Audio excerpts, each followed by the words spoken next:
This is me trying something new, and being a private chef sounds pretty cool.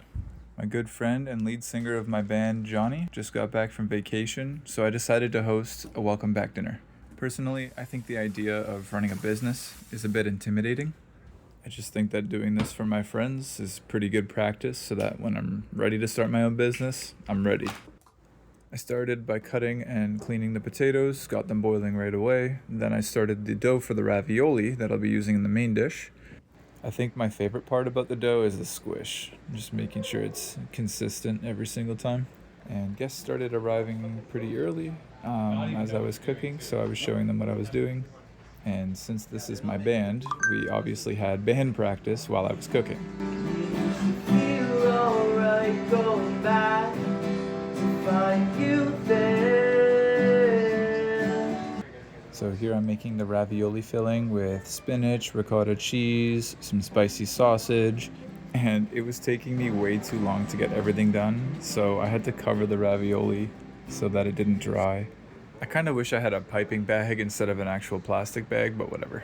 I think that was the hardest part. Actually, no, this was the hardest part because the egg yolks started sticking to the table, and I had to peel every single ravioli off the table.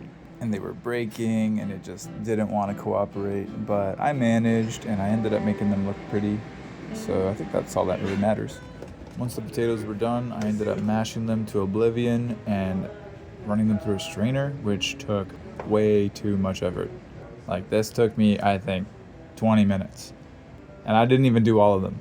But besides the difficulty, it turned out really good. I seasoned it with salt, cream, butter, and usually I wouldn't have the mashed potatoes already ready, but because I was having trouble with the burners, I wasn't really sure how long it would take me to do the potatoes.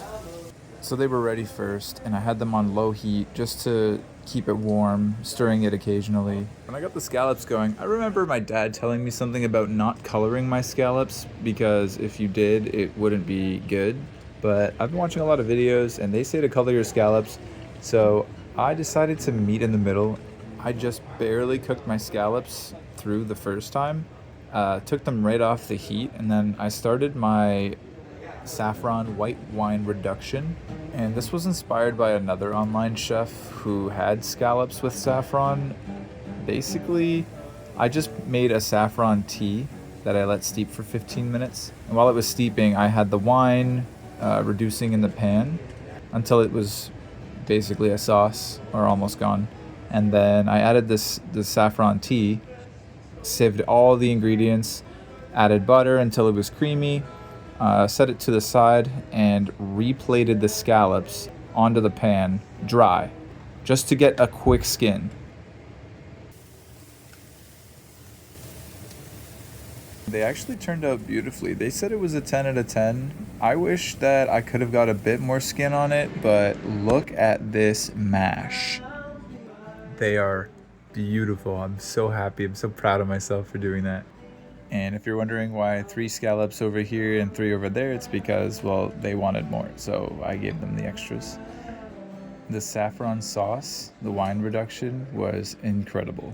I wanted to reduce it to be a bit thicker, but that's okay. Well, I've never actually had saffron until today, but for every special occasion, I might actually just make this dish just to impress, because this was a 10 out of 10. Well, it would have been a 10 out of 10. I actually give it a 9 out of 10 because I forgot the microgreens to go on top and the chives. But it's okay, you live and learn.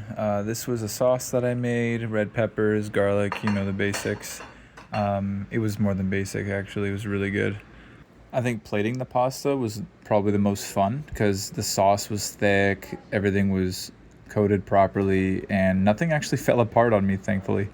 But I added the saffron and chili oil to the top of the pasta.